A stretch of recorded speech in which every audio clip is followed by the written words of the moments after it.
Welcome to the Style My Mind podcast. On this show, we decipher the secrets, tips, and guidance of fashion and psychology with the world's most inspiring people. Our mission is to unlock the power to become the best version of yourself by turning their wisdom and knowledge into practical advice. Today's guest is someone who truly embodies this mission, Liz Teich, better known as the New York Stylist. Liz is a seasoned fashion stylist, an on-air style expert, and sustainability advocate. With over 20 years in the industry, she's worked with celebrities, luxury brands, and everyday women to not just style outfits, but empower lives. From founding the Closet Refresh to helping women reconnect with their personal style and shop more consciously, Liz blends sustainability, intention, and confidence in everything she does. So today, we're diving into sustainable fashion practices, how personal style evolves through life, navigating trends while staying authentic, and the deeply empowering role fashion can play, especially for women. Liz, I'm so excited to have you on the show. Welcome. Thanks, Jennifer. I'm excited to be here. And what a great intro. Thank you. Well, it's fully deserved. You have been working your whole life, your whole career to empower women and make women feel better. And yeah, your rich career journey from editorial and commercial styling to now helping women rediscover their wardrobes. What inspired the shift in how you approach fashion? What a great question. So I have been styling for brands for about almost 20 years. And when I was doing that, it was so fun, but it wasn't fulfilling in a way that I found when I was working with real, not to say that models aren't real, but with one-on-one with people that actually need my help. And when I became a mom about 8 years ago, I was posting on social media about my outfits and my finds, and I had women all over the world reaching out to me saying, "Can you help me?" And it occurred to me that it's something that is so powerful that like my expertise could change somebody's life in just through fashion. So I started doing it kind of on the side. Any days I had off from working on photo shoots, I was doing a service where I was editing women's closets, showing them how to wear what they have, showing them my tips and tricks. And then the pandemic hit and the whole industry shut down, and it was pretty terrifying. I ended up going on pandemic assistance. I couldn't work. Also, I had just had a newborn at the same time that we locked down, like very beginning of the pandemic. So it just was totally eye-opening that I needed to create my own path. And that's when I kind of shifted everything and I took on more of those virtual clients at that time. And I decided probably about 2 or 3 years ago that I was going to do personal styling full time. And I think part of it was that I had worked so hard in my career. I built a portfolio. I got an agent. I had an agent in 2 cities. I was so proud of being a commercial stylist that I kind of always hid that I was a personal stylist because it felt like it was beneath what I was doing. And then I realized that it was just as important of a job and it was something that was more fulfilling. And I actually ended up making more money and being more fulfilled. So that's why I shifted completely to doing personal styling. That's absolutely amazing. Yeah, the pandemic was a big hit, right? It kind of threw us all off the cliff somehow. Yeah, but some amazing things came out of it. And Yes. I think one of the biggest thing I found through it was the shift to sustainability. And it was something that I had always talked about when I was showing up on Instagram or through my blog. And since I started my blog, like one of my first posts was about shopping vintage first and shopping your closet. And it was something that I had always talked about, but people were like, yeah, I'm going to go buy that at Zara. And it wasn't until that, like, I actually, during the pandemic in 2020, I remember I had tons of brands reaching out because people were desperate to get out there and, get people shopping again. And I said, you know what, I'm only going to work with brands that are doing something about changing the industry, helping like get to the next level of sustainability. Or if they're not doing that, what are they doing for the world? Like, are they giving back? Are they doing something? Or are they making clothes that are going to last? And it was something that I vowed then, and I still have a passion about now. And now I'm seeing those brands that I emailed back then are coming back in the last few years saying, okay, we now have more sustainable practices. And so it's so exciting to see that there was this amazing shift during the pandemic. Yeah, and you probably even to a degree facilitated that change because you just pushed forward and did it with your platform. So that's just absolutely amazing. Yeah, the pandemic, I like what you just said, that, it forced us to just bring out other positive things out of things, or at least looking at it differently. For me, at the time during the pandemic, I was actually in New York, and I was working as a designer. And then with the entire industry collapsing, I had to go back to Germany and had to completely reevaluate it. And then I tapped into, similarly to you, I tapped into what is actually fulfilling to me. And I actually went into the psychology route and did my education and continued. So yeah, and now I'm doing also something that's super fulfilling, and it's amazing. Now I get to talk to you. I love it. And that's something that's so needed. Like, it's funny how fashion, it really goes hand in hand with psychology. And I say this all the time about, like, when I go to clients' homes and like their sessions end with like tears or hugs. They're so happy. Or it changes their life just through clothes. And it sounds so frivolous that like clothes can really do that to you, but it is like your armor, and it is the first thing people see when you walk into a room. It's what you want to present to somebody, and it really is psychology. And so I love that you're melding the two together. Yeah, the science backs it up, so that's for sure. Yes. We have proof. We have proof that there is a connection. So, yeah, you just already spoke to like how we are perceived when we walk into a room, etc. But I'm curious, especially when you come from like an editorial background and now moving into like having moved into the entire personal one-on-one aspect of it. How did these early experiences influence how you view the power of clothing and image now? Mm. So I think part of my experiences of working on set was really such an education of how to manipulate wardrobe so it makes the person feel and look their best. And so anybody could just go to a store and buy like a pretty top or a pretty outfit. I have so many clients that, their whole closet is like Chanel and Prada and Valentino, and they just don't know how to wear it, and they end up reaching for the same things. So there is something, I always talk about the power of styling, and there is something about just the smallest tweaks can make all the difference. It really is something that people need to learn, and it's innate to some of us, but I even had to learn it. Like, I wish you could see some of my outfits before I started styling, and I showed up as, this naive styling assistant. It was like my ugly Betty moment where I was showing up like thinking I was so cool, and then realizing, oh, I have a lot to learn. And I learned from some of the best people in the industry, including there's this one tailor, her name is Graciela Zapata, and she's the lead tailor of the New York City Ballet and does all the tailoring for Broadway. The amount of stuff I've learned from working with her for nearly 2 decades was like, you can't learn this stuff in college. And so there's something about working with some experts in the industry every day that I was always learning, even if it was like a makeup artist or a photographer. Something I learned every day, and I bring that with me to what I do with my clients. I bring that with me when I'm talking on Instagram. And so my goal, like, instead of just showing pretty outfits all the time, my goal is always teaching people, because people need to know, and that's my passion.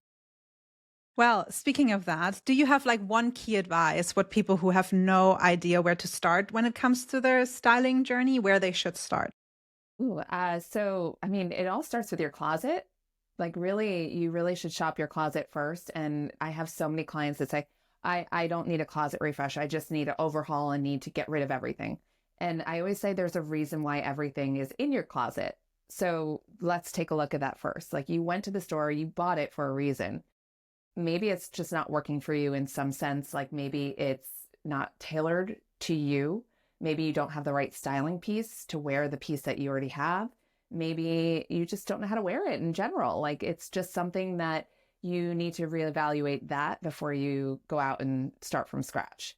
And like, Rome wasn't built in a day. Like, it's so cliche, but it's like you evolve over time, and so can your closet. So it does take time. And so my clients walk away with like a shopping list of items that are like capsule staples that they can wear for years. And they're just kind of like those staples that help you wear more of what you have.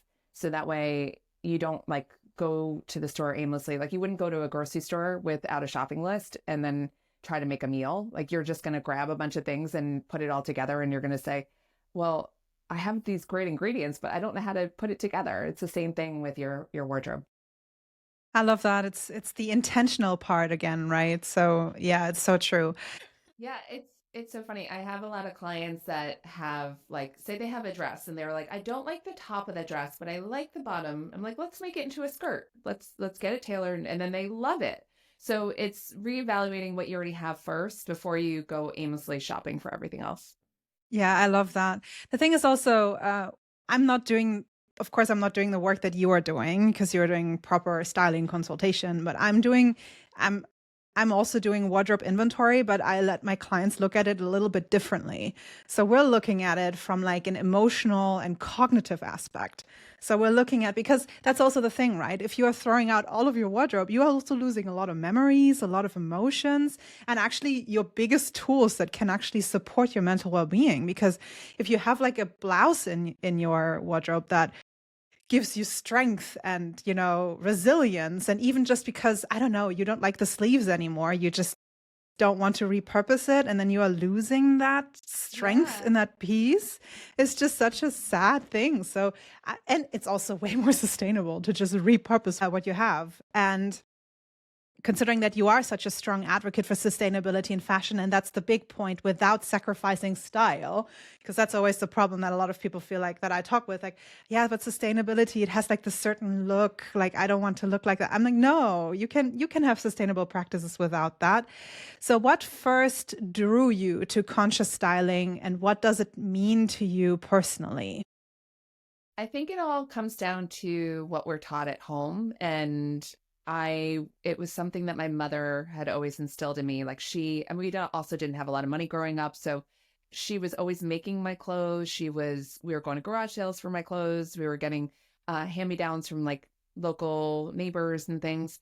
And it was something that, because I grew up that way, it was something that I always felt like I felt passionate about. And then, um, I think it also boiled down to that, like, I don't know if you ever saw the movie Fast Food Nation, where he goes or sorry, Super Size Me, the Mm, movie Super Size Me, where he goes and he eats so much of the like McDonald's and all the fast food for so long that he like your body tends to reject it. So I think that's what happened to me, because I was styling for so many brands that I just saw all the waste. I saw that I had to cut apart garments after we shot them so that way they couldn't sell them and they got to get the tax write-off. So like you couldn't even repurpose them or anything. They would make us cut out a big swatch of the back so like nobody could use it, and it would go in landfills.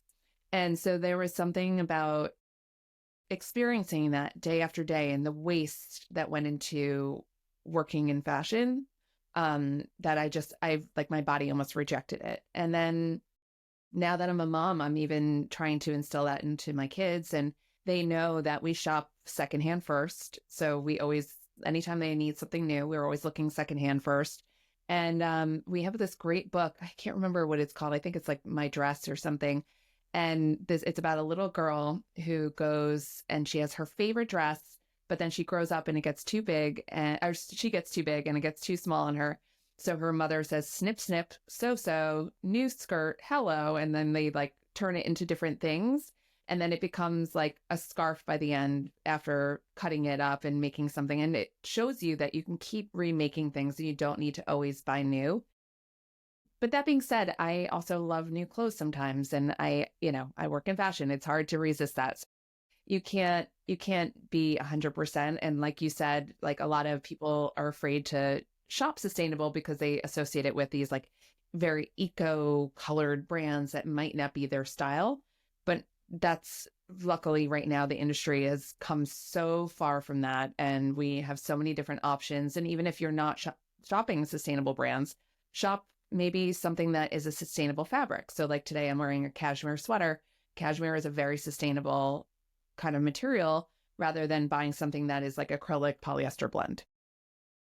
Yeah, that's also the thing, right? When we're looking at the material, just starting somewhere. Like, of course, you have to cut your losses. I totally agree. I mean, I have a wardrobe full. I mean, I can shop until I die in my wardrobe. I don't need technically even one piece of garment more. Um, but we do like the thrill of something new, and especially if we're feeling like something, we're tapping into new identity, and we want to kind of embrace that with a new piece of clothing. So I totally agree. It's also what you say with, like, especially with kids. I mean, I don't have children, but I know from many people who have that sustainable children's clothes can be really difficult because they grow also out of it so quickly. So because we as adults, we can just wear it, until we fall over. But like for kids, because they grow so quick, it must be so difficult to like find the good balance there. Yes, that's actually one of the biggest challenges, even more than my own wardrobe, is figuring out how to be more sustainable with kids fashion, because it's so easy to go to like Target and buy a $5 t-shirt. But for me, it's I just like you go through the clothes so fast. So my first Mm. thing to do is to buy pre-owned. I love Poshmark. I love going to secondhand local stores. And then I also love sizing up in my kids' clothes so they wear it longer. And even if it's too big on them, they'll deal with it. Styling tweaks that can make it work, Yeah, right? That's exactly. the good Exactly. thing. So if we're looking at it like how people can begin creating more sustainable wardrobe without having to overhaul everything at once, what you said in the beginning. So I've taken away from this now, look at your fabrics and materials, what you buy secondhand where you can. And if you look into brands to buy something new, just have a look at what sustainable practices they do. Yes. Anything else you would like to add? Well, jumping off of that last point that you made, there's so much greenwashing in the industry right now because everybody's trying to jump on the sustainable trend. So you'll see somebody saying that I'm a sustainable brand, but then everything's polyester. So just take a look at like why they are considering themselves a sustainable brand and like where that fabric is coming from, if it is recycled, or what their practices are, because they might have really great fabrics, but then they're also, using cheap labor, and, everything's, not up to par with the standards of sustainability. And I like an app called Good on You, which Mhm. really like goes in deep depth to evaluate these brands and see from like a holistic perspective and see whether they are not just sustainable in their fabrics, but if they're really making changes in everything else in their manufacturing. But again, you have to do your own research because sometimes they haven't updated that. Like they say that Cezanne is not a sustainable brand according to them, but then they're a certified B Corp, which is like, to me, the ultimate, because they have to go through rigorous testing to get to Yeah. that level. That's good that you just said that, because also for my European audience out there, especially in Europe, we have many very strict regulations around what can be labeled as sustainable. So always look if there are certifications attached to it, because it's very difficult to get those, and oftentimes also very expensive, and then having to the combination. So the people who are carrying the brands who are carrying the certifications, they are usually quite solid. So Yeah, I wish we had more standards in the US, and unfortunately, it's something that like I think Europe is definitely ahead of the curve when it comes to sustainability, and it's something that like Americans are just getting keen to, whereas like it's been kind of a thing for a while. Mm. Yeah, I just hope that we're in general shift away from the trend of sustainability and just make it an industry standard, because I'm so frustrated about Yeah, hearing it's a it should trend be. here. Seriously. And I think we were seeing that in the last few years where people, and this is part of why, like, I think my business has boomed, is because people are trying to invest in their wardrobe and not shop the fast fashion brands as much anymore.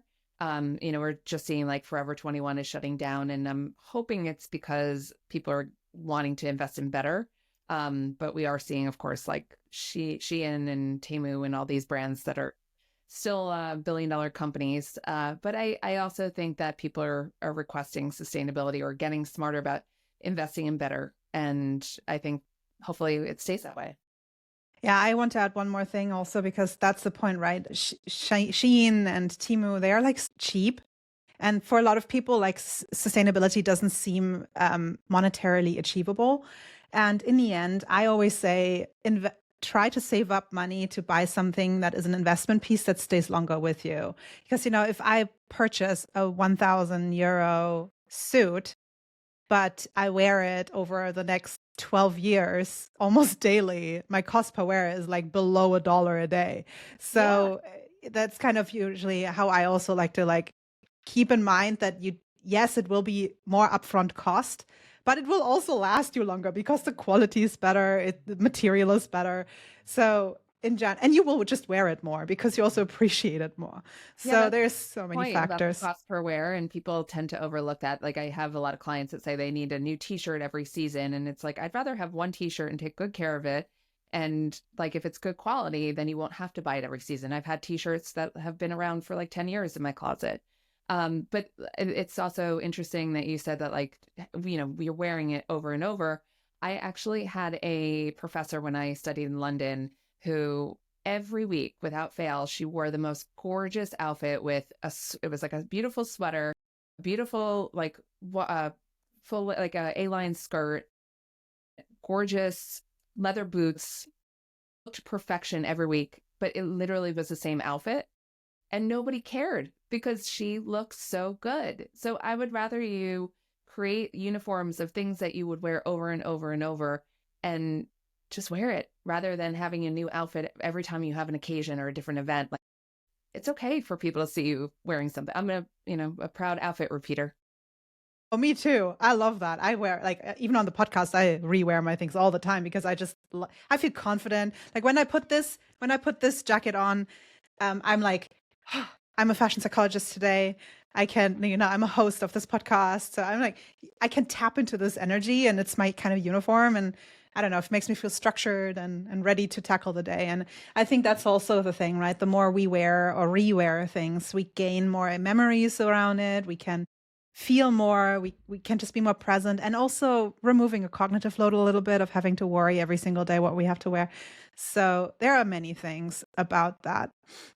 So I want to circle back to personal styling a little bit as well, because it's just such a big topic, especially with so much happening in the world right now, not only climate change, but also geopolitical.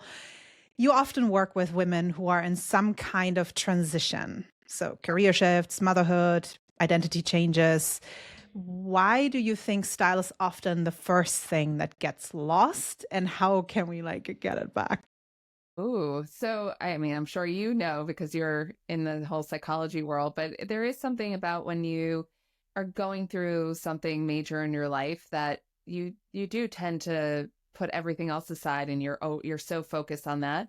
And also when you're going through a major life shift, you are becoming another person, like, or evolving. You are still you, but you're evolving. So a lot of my clients are either becoming new moms, or maybe they're going through divorce, or they're empty nesting, or they're getting a new promotion, something that is a catalyst for them evolving in their life. And so when you evolve, it makes sense that your wardrobe would as well. And so you want your clothing, like your armor, your shield, to reflect that to everybody else. And so it is something that I see quite often, and it really does have a powerful effect on that, who, like, really identifying who you are at that period of your life. And then, thanks to your help and your tips and tricks and consultation and conversations, they can then regain that by even repurposing pieces of their prior identity to tap back into something new. I love that. That's absolutely amazing. And I mean, the next question I had for you is probably kind of self-explanatory, but I want to ask it anyway. So, how has your own style changed over the years? Were there any turning points where you had to reassess how you wanted to show up, especially with the big transition from full-blown fashion industry to more one-on-one personal interactions? Wow. Well, so I think actually what really has shifted my wardrobe is becoming a mom, because it really made me reevaluate time. And Mhm. time is our biggest currency, no matter what industry, or if you have no kids or have kids, time is so important. And so I don't want to spend as much time putting together an outfit. I want things that work for me. And so I used to, prior to having kids, spend like the night before or all morning putting together the perfect outfit that I could show up with. And it was about outfits rather than having a whole wardrobe that worked for me. And so it really made me reevaluate what I really needed and what I didn't. And before, I was guilty of shopping at Zara like everybody else and just buying whatever caught my eye, or I was on a shoot and I said, "Oh, well, that was great. Let me buy that." So I was very guilty of not being mindful of curating my closet. And so now for the last 8 years, I've really been curating my closet. And as you can see behind me, I have a wall of shoes. I do have probably more than most people need, but I also, everything is with intention, and everything I have is something that I truly love and something that I can reach for. And it kind of all works together because it speaks to me and my style at this moment. Everything is with intention. Audience, you've heard that. Bookmark this. This is such valuable advice. Intentional shopping, intentional clothing choices can really change your life, even if you're not aware of it yet. So yeah, thank you so much for sharing that. That's absolutely amazing. What advice would you give to someone who feels disconnected from their wardrobe but doesn't know how to begin evolving their style? Well, of course, I would say hire a stylist or something expert, because sometimes it's hard to see it when you're so in it and when Mm, you have an outside point of view to really evaluate. But I also think just assessing what you already have, if you can't afford a stylist, just assessing what you already have in your closet, shop your closet first and realize like why you're not wearing it. Ask yourself, is it because I don't have the right piece to wear with it? I don't know how to use it. Or maybe it's that it doesn't fit for you at this moment. I always come back to, I have style words that we talk about with my clients, and I don't limit it. A lot of people say you have to have 3 style words. I don't limit it because not everybody's the same and everybody has their own. You can pull from different styles. Like my personal style is one part like 70s bohemian, but one part, edgy New York City, polished downtown. But then some days I feel like I want to be classic. And so it could be a little bit of everything. And you pull all those styling things together. And when you evaluate something in your wardrobe, you say, how can I make this work for me now with those words? And so, like right now, I'm wearing a striped Breton shirt that feels very classic and preppy, but how do I make it feel more like me now at this point? So I'm accessorizing with some gold accessories that feel more of that like 70s cool French girl aesthetic, which also is my thing too. And so it's all about pulling it together to make it fit for you. You don't want your clothes to have to work for you. You just have to let it go and just do it. I love that because that's so important, because a lot of people are like, okay, I do like old money, the old money style a lot. So I'm just trying to dress up like that 100%. And then they realize when they start trying things on, or even maybe have already purchased the entire wardrobe along that. And then like, oh, actually like, it's almost there, but it's not 100% there. So maybe I need to, I don't know, combine it with like a goth necklace or something to just bring the grunge in or something. I don't know. Um, that's kind of like, yeah, it's kind of like you have to remove yourself from these very stereotypes of like what is given and just figure out what works for you and what you want to project outwards. So I love that you said that. And that also includes for me fashion trends, because like I know that a lot of people get drawn into like, oh yeah, a new trend. And you see it all over the street. Like I have that in London here a lot, that I see like from one week to another, like an entire trend is blown out there on the street. It hit it. And then I see every single woman wear the same thing. And it does, of course, because I'm seeing it all the time, it kind of has an effect on me. But then I have to always step back, look at the intention behind it. Is this even me, or am I just looking at it right now? And I always like to say, like, I look at trends like buffet options. You can choose what you like, but you don't have to. It's so true. And so many people think, oh, it's a trend, I have to do it. Like I look at like everybody is starting to become like these Pinterest boards and they're all starting to look the same. And I think the thing about that I'm loving about fashion at this moment of time is that we're kind of returning to our own personal style, which is exciting.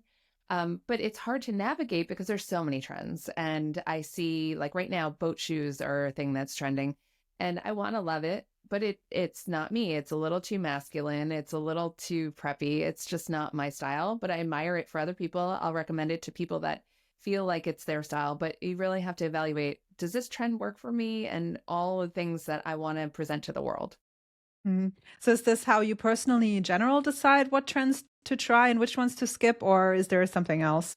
Yeah, I also think about the longevity in my wardrobe because, something that is I don't know, like say that last season and we're going into this season, we're seeing into those utility jackets and barn jackets were such a major trend, and we're seeing again this season. I did invest in a really nice totem jacket, and I probably could have gotten the cheaper one. But for me, I looked at it like, I just love this jacket. I don't care if it's not a trend anymore because it's just a beautifully made jacket. It has these great corduroy elbow patches, and it is such a great, interesting, cool shape to it. It's something that even when it's not a trend and people are like, that's out, I would still wear it and I don't care. Oh my God, yes. People fall in love with your clothes, not with the trend. That's like probably one of the big pieces, right? And it circles back to sustainability too, because you just bought a jacket. You probably won't buy the next jacket from the next trend, even though you might love it. But you have a jacket now that you love and you're probably going to wear during the same season. So it kind of, it removes having this urge to necessarily purchase again. I love that. That's such a good, that's such good advice. Listeners, good meat we're getting out of this conversation.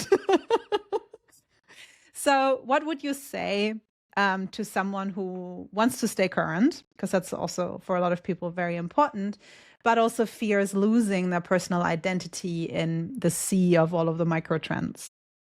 I think it all comes back to personal style and what is your style and styling the pieces for you. So, like, for instance, right now, everybody had bought oversized blazers for the last few years. And I see it so often. People have like a sea of oversized blazers. And now we're seeing nipped waist blazers, and everyone's saying, oh my goodness, did I have the wrong blazer? Should I have invested in a classic blazer? And now I say, let's just style it. So add a belt to your oversized blazer and it feels fresh. And it's all about styling these pieces to make it work for you at this moment. So if you can't style it to make it work for you and make it feel fresh and good for you, then maybe that's when we move on, or we just store it for a little bit. Like I actually posted last night on Instagram, I had this gorgeous bow, like pussy bow blouse from Anina Bing that is this gorgeous silk mustard color. And for the last few years, we weren't seeing these blouses. We were seeing very simple, quiet luxury, for lack of a better term, pieces that were just very simple. And we weren't seeing much color. We were kind of like the beige family over here with everything. Yeah. And so now breaking out a mustard blouse with like interesting sleeves doesn't feel out of like left field, especially we saw a lot of these kind of billowy sleeves from Chloe and a lot of other designers. So I broke it out and I styled it in a new way. Instead of tying it in the front, I tied the bow to the back, which nobody ever does. It's something that people would assume, like, what do I have to do with these ties? Do I tie it in the front with a bow? Do I leave it down? Why not tie it to the back? And then it becomes a different top. So just reevaluate things and make it feel fresh through the styling. You don't have to buy a whole new wardrobe. That's such a good point. And you actually reminded me of, like, I was in Berlin last week.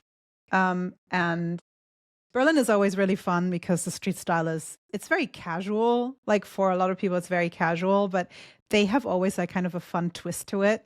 And then I saw this girl and she wore a bomber jacket. And I know bomber jackets haven't been like in for a while. And what she did was so fascinating. She flipped it, like she wore it the right way, but then she flipped it like the hem was on the top. Ooh. And it gave like, I was first like confused. I was like, did she make this jacket herself? Like, because, when you're looking at garment construction, I'm like, why does this have such an interesting neckline? And then I realized that the collar was on the bottom and the hemline was on the top. And because it was like, it had like this ripped material on the hem, it kind of cinched it in a little bit and it gave a completely different shape. I mean, it doesn't mean that you have to wear your blazers upside down now, but I think it's just interesting to look at a piece of garment and, just play around with it and have fun. Maybe even tap into your inner child and how you would have maybe interacted with clothing when you were a kid. It's so funny you say that. I remember when I was a kid, I was such a fan of Barbies, of course, and putting together clothes. My mom even made clothes for my Barbies. Like she would take an old shirt that she wasn't wearing anymore, and she'd make a dress out of the sleeve or something like that. I used to take like my Barbie had like satin sheets, and I used to like kind of tie it and drape it in different ways and make it into a gown. And so it does come back to, I guess in psychology, it comes back to your childhood, where you just felt a little freer about just thinking outside the box. And like I always say, that clothes don't have to be worn the way that they're meant to be worn. You can make clothes work for you and do whatever you want to it. So it doesn't have to be styled the way that you see it. And I love, like, I actually have flipped cardigans upside down, because like those long drapey cardigans just feel really sad now. I never loved them, but they feel extra sad, and they feel like the office sad cardigan. And so if you flip it upside down, it becomes a crop cardigan with an interesting shape. That's so cool. I also think for people who maybe want to tap into, fashion even more and want to explore even more, it's also not a bad idea to pick up a new hobby and just learn how to sew. Because, for me, like I'm of course coming from a position of garment construction and production. So I know how to construct a garment. I can make a garment from scratch on the table, because I've been educated and trained in it. But that also means that my wardrobe, as you said earlier, with the oversized blazer and then cinching it with a belt. For me, I personally, on my body shape, don't like big belts necessarily a lot, especially not over blazers, because it doesn't feel me. So what I did, like I just white stitched like darts into it and just created it like in a way that works then for me. And I think that's also kind of the beauty of fashion, right? You can even go a step further, and it can, be a really nice thing to do when you're just not wanting to do, I don't know, knitting or whatever. You can just learn how Yeah, to sew. I love So that. yeah. And it would be amazing if everybody could take the time to learn how to sew. But if you don't have the time or money, or there's other ways you can kind of go about that. Like I love taking a brooch, like a vintage brooch, and reconstructing the garment in that way, and just pinning it in a different, interesting way. You could even take the blazer, instead of using a belt, you can crisscross it and pin it to the side, and it Mhm. creates a really cool asymmetrical shape that you wouldn't get through a belt, and it becomes like a whole new garment. So just have fun with fashion. Yeah, yeah, I love that. And brooches are really an They're underestimated trending. accessory. They're trending right now. I saw it all over Paris Fashion Week. Everyone was wearing a brooch. I haven't trickled here to New York, but I did see it at Paris Fashion Week, and I'm hoping that it comes here. But it's a fun way to break out like heirlooms too, or if you don't have Hmm. any heirlooms, just, you can go antiquing and get something vintage. It doesn't have to be brand new. I love also, if you have something, say you have like that Zara blazer that feels cheap, replace it with like the buttons on it. You can replace it with antique buttons, and it'll feel updated. So there are a lot of tricks that you can do from taking old pieces and making them feel new. And that's also to circle all the way back to the beginning where we're talking about like how to even start. That's why it's also so important to just remove yourself from the situation sometimes and just let someone come in who has just a fresh set of eyes. It doesn't, it can be your friend, but they are oftentimes even too close. They know you. They don't want to say something bad. You don't want to fall into an argument. Like if you're talking with a stylist, a fashion psychologist, whoever, whatever your needs are needing to be met with, you can give me backlash. It's fine. I can handle that. We can navigate through that emotionally, and then figure even out like why are you so hesitant and even tapping out of your own comfort zone? Because that's in the end how we grow, right? We grow by stepping out of our comfort zone and getting comfortable with the uncomfortable. And in the end, it's actually really good to have like a fresh set of eyes looking at you, and also looking at you from distance, because there's no personal. Like, so if I ask my husband, he just tells me all the time, like, "Oh, you look beautiful." I'm like, that's not helpful at all. Well, that's nice though. My husband will tell me, he'll tell me, oh, wear a shirt that is very billowy, like a nice white blouse, and he'll say, oh, it looks like you're a pirate, and like he's gonna tell me, but he's also looking at it from a different perspective. And we get dressed for us, not for other people. That at the end of the day, it's really making us feel good, and that's the most important thing. And it doesn't matter what my husband says. It doesn't matter if people on Instagram say that's a horrible outfit. Oh my goodness, I have a whole bunch of comments on a Facebook post. That's a whole other audience over there where everybody has like the poop emoji on this one outfit that I posted, and doesn't bother me because it's not for them, and that's okay. And at the end of the day, it's just fashion. We don't it's not like a tattoo. We don't have to wear it every day. You can change it up, and if it's not working, like we all have like those outfits that we look back on that were like, what was I thinking? Like I saw Jenna Lyons did a reel with another guy who is like a fashion commentator, and they were evaluating all of her outfits. And Jenna Lyons is like one of the best dressed people out there, and she's even embarrassed by some of her outfits. Like we can't be considered the best dressed if we don't take risks. So it's so important to just get out there and have fun with fashion. And also, maybe at the time when it was worn, we felt amazing about it. And then it doesn't matter anyway, because that was the moment it made the most impact, because you had to feel confident in that moment. I mean, I have that too. Like if I look back at my pictures from early 20s, oh my God. When I started as a designer, you try to be looking way too creative, and it goes completely sideways. No, audience, I won't post these pictures on Instagram. But no, absolutely. It's so important to just also give yourself some grace and don't stress too much about and to be honest, hey, maybe even that one outfit that you posted and got quite a lot of negative backlash, if it even helped one person, one single audience member who feel like, oh yeah, actually I might try this, and they might have not exactly done it the same way, but that step helped them to figure it out. Already a win-win-win situation, because you felt amazing in it and they figured out something as well. So in the end, it also comes just so much around confidence and not caring as much about other people's opinions. What you just said, it's so true. And it's such a big piece, especially for women, to feel confident through their clothing. And you have helped countless women feel confident through what they wear. So what role do you think fashion plays in reclaiming one's sense of power or presence even? So I think fashion really, it's such a powerful tool. And like I was so shy growing up, and getting dressed in an outfit that made me feel confident and amazing, that it changed everything. So I didn't have to be loud like all my friends. I didn't have to, be out there making big scenes with everybody. Like my outfit spoke first, and then I could speak to somebody. And it was so empowering to be able to have something amazing on that I felt great in, and somebody saying, "Hey, I like your outfit." And then I could feel, okay, we're on a level that I can talk to you now.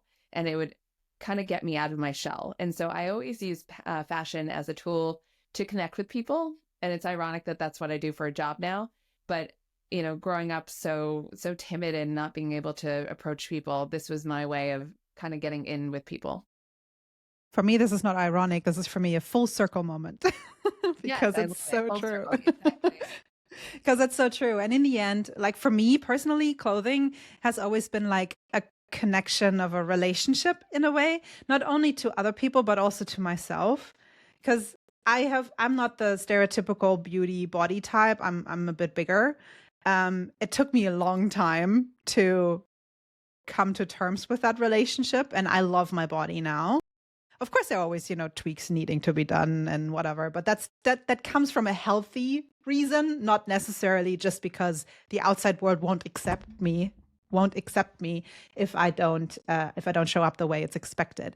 So like this relationship with style and this relationship with our clothes is so important. So what do you wish more women would knew about their relationship with style, especially in a world full of pressure to look a certain way?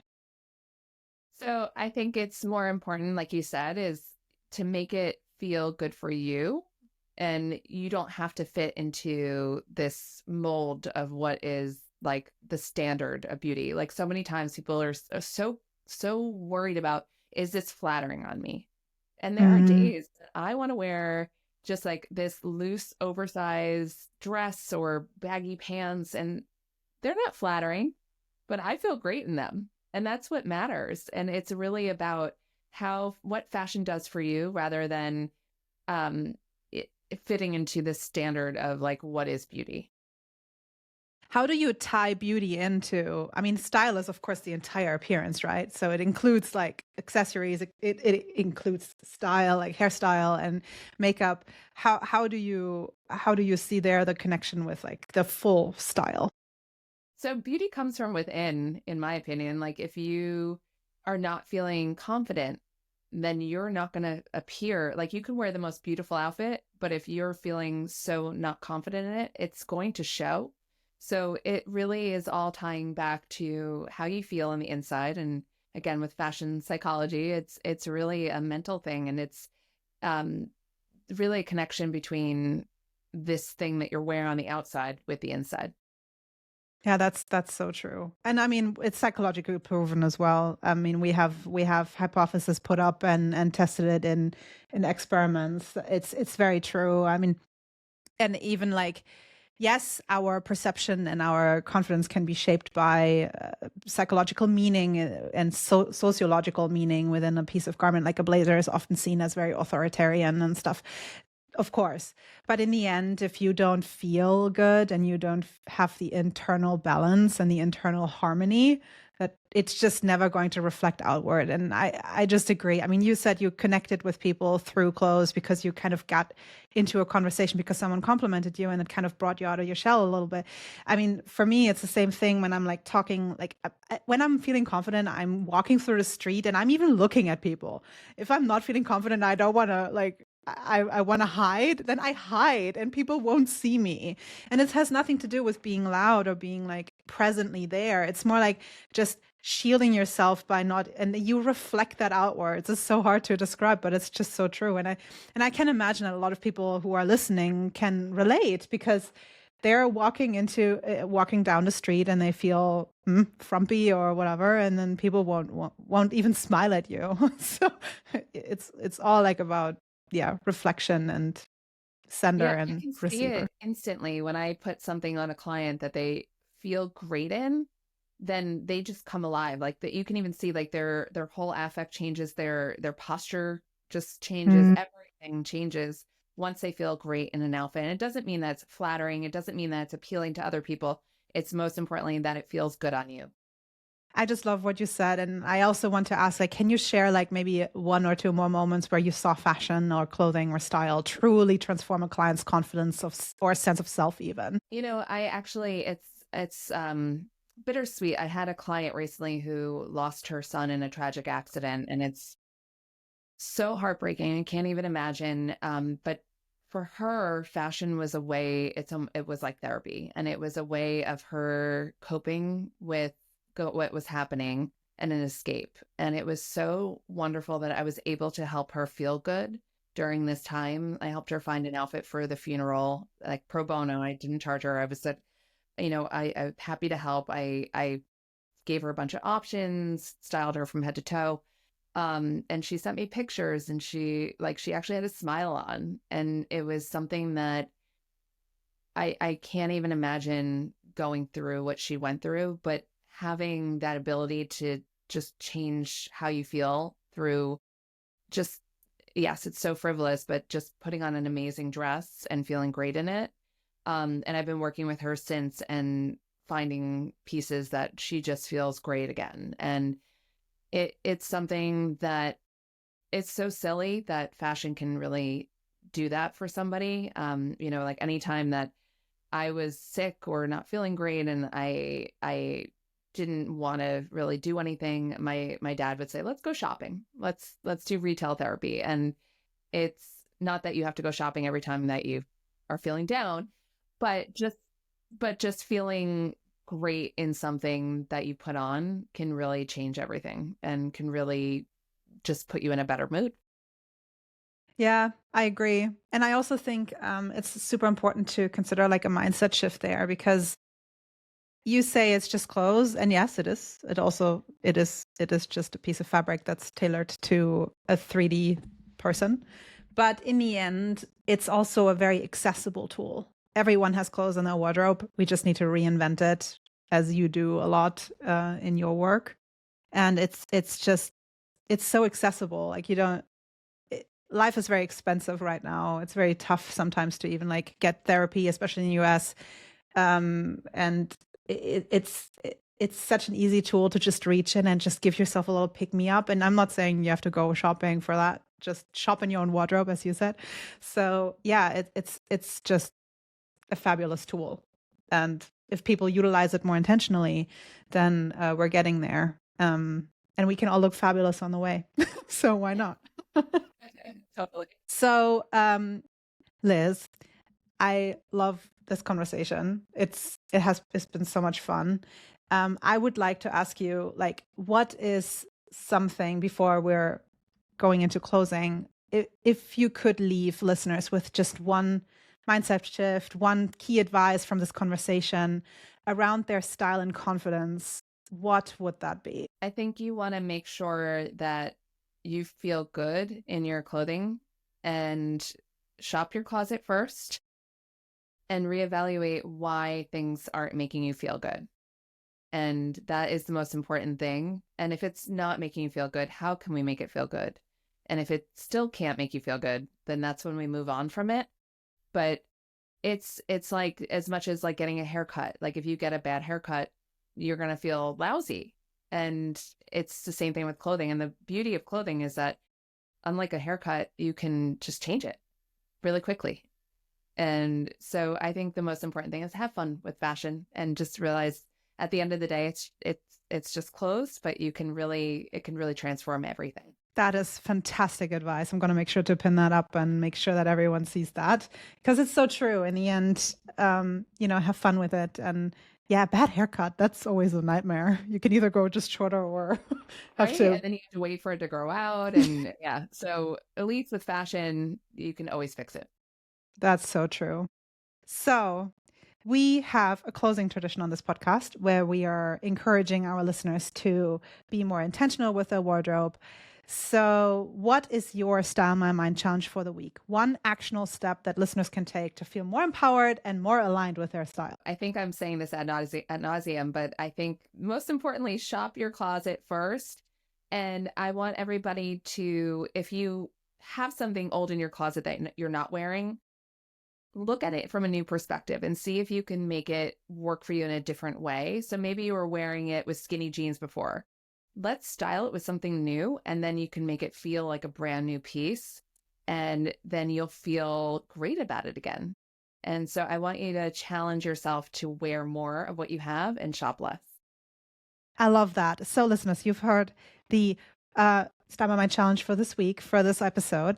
Make sure that you take a photo if you feel confident in it and tag #Style My Mind challenge, and make sure to tag Liz and I so we can see all of your beautiful challenges that you have been doing, and giving you some love for being brave and trying to reinvent your own wardrobe. Liz, thank you so much. Thank you so much for your time. I know time is very valuable, a very valuable currency, as you said earlier, and it's so true. So where can people follow you and learn more about the Closet Refresh and you and your styling services, and where can they follow you? Thank you. You can follow me on every platform at the New York Stylist, all spelled out. And you can also find me at thenewyorkstylist.com, or if you want to go right to the Closet Refresh, at closetrefresh.com. Perfect. I will also make sure to put all of this into the info box, that it's just one click away and everyone can follow you. And I put all of social media handles in there as well. So Thank you so much for talking with me today. I'm very blessed and honored.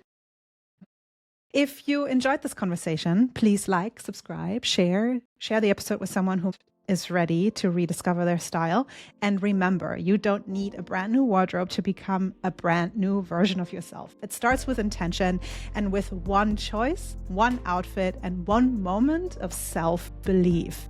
So keep your head held high, style with purpose, and as always, stay open to styling your mind. Thank you so much.